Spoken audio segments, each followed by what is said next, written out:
Certaines pages qui se tournent sur la troupe Alléluia, donc vous l'avez dit, à la présidence. Parlez-moi de cette volonté de changer du côté de la présidence. Ben, en fait, c'est... après, j'ai été, pendant les 7 dernières années, président de la troupe. On a travaillé fort pour relever un peu le membership de la troupe, étant passé de 19 choristes au début à 40 choristes. L'an passé, on célébrait notre 60e anniversaire de fondation de la troupe, ce qui a été une très grosse année de préparation. Et suite à ça, j'avais été réélu pour un autre mandat de 2 ans, mais j'avais fait part au CA que je ferais l'année du 60e et que je passerais les guides pour cette année. Alors, c'est ce qui est amené aux nouvelles élections de l'Assemblée générale. Et Joanne, le CA a élu Joanne comme nouvelle présidente de la troupe, qui une très bonne relève.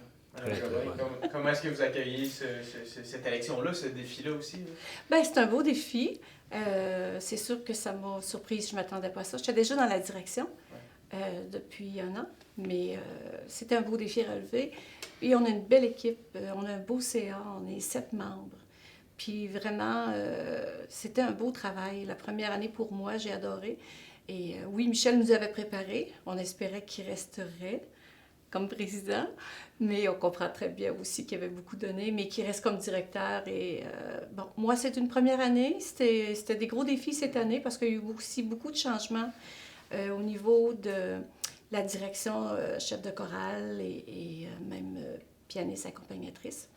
Alors, on a eu beaucoup de travail à faire, mais non, je suis vraiment très agréablement surprise de comment ça s'est bien passé quand même. Là.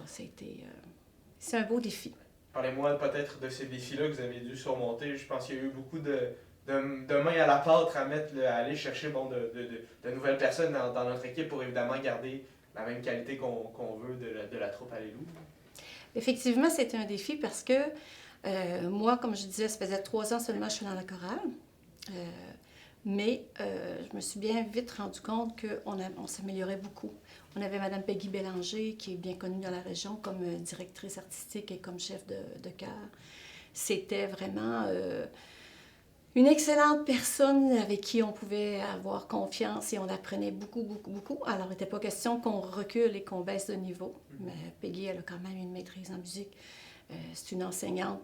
Aujourd'hui, c'est fait partie des raisons qui fait qu'elle n'est plus avec nous. Non pas parce que c'était brisé entre nous, mais elle avait, au niveau professionnel, beaucoup de défis. Elle enseigne quand même au Cégep de Sainte-Foy en musique et aussi au Conservatoire de Trois-Rivières. Une famille, un 3e enfant qui est arrivé, donc les raisons personnelles et professionnelles l'ont amenée ailleurs. Mais elle nous a bien supportés dans les démarches qu'on a faites. Parce que c'est pas évident de trouver quelqu'un de qualité et suffisamment bien formé pour gérer une 40aine de choristes. Et puis, on ne voulait pas non plus baisser notre niveau.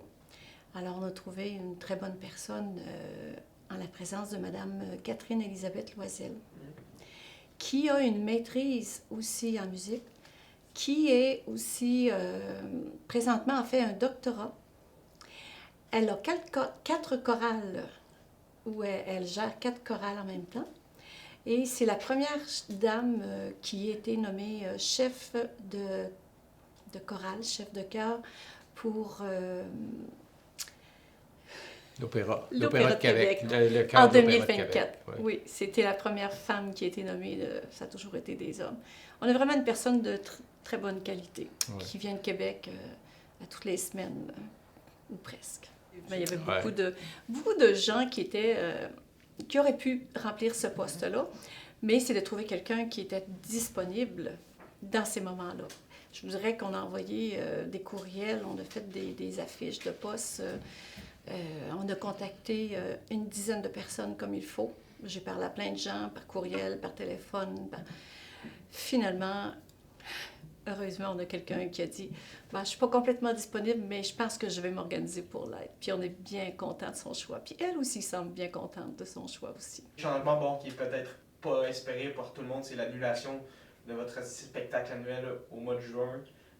Évoquez-moi peut-être les raisons de pourquoi est-ce qu'on a décidé d'annuler ce spectacle-là qui devait être, pour certaines personnes, très attendu finalement.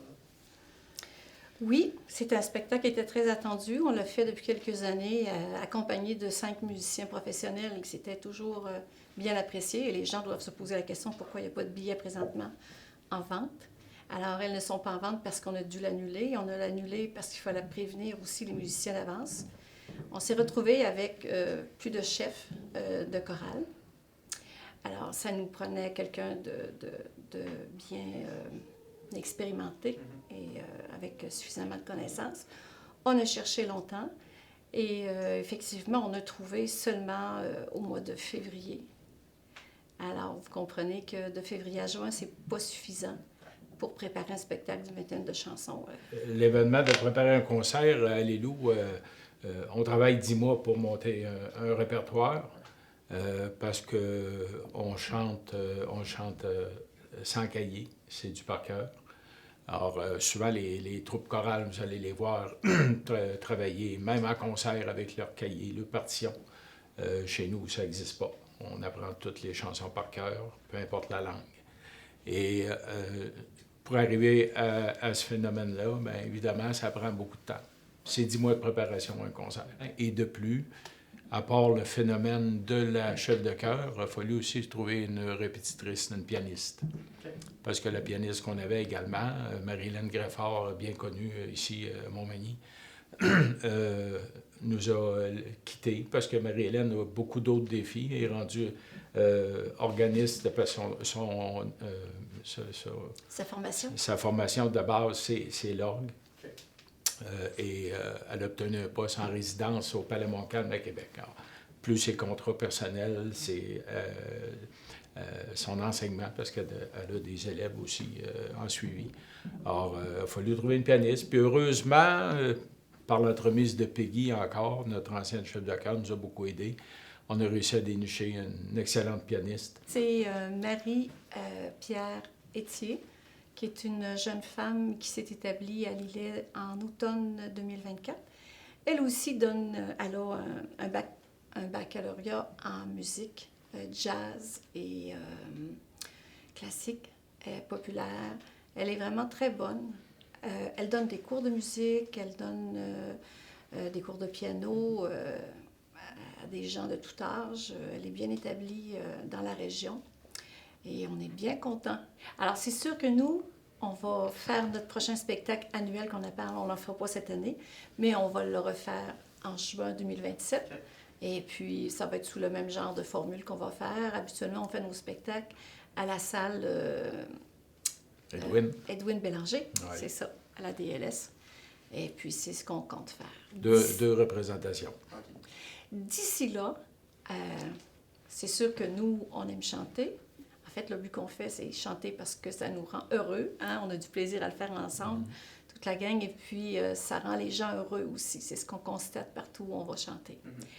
Alors, on est approché. On devrait faire cette année, à cet été, on devrait faire partie des étés chauds, des vendredis chauds à la ville de Montmagny, à Place Montel. Alors, on n'aura pas de spectacle de juin comme on fait tous les ans, mais on aura une prestation qu'on va faire un concert. On veut que la ville de Montmagny comprenne qu'on est toujours très vivant. C'est pas parce qu'il n'y a pas de spectacle en juin qu'on n'est pas là. La troupe Alléluia est très vivante, on est plein d'énergie.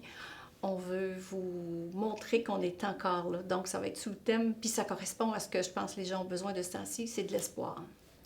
Je veux dire, même si on a eu des périodes difficiles, nous autres, cette année, vraiment difficiles, à s'arracher les cheveux qui nous restent, on a fini par trouver des solutions et ça a fonctionné parce que tout le monde a mis à la main à la pâte.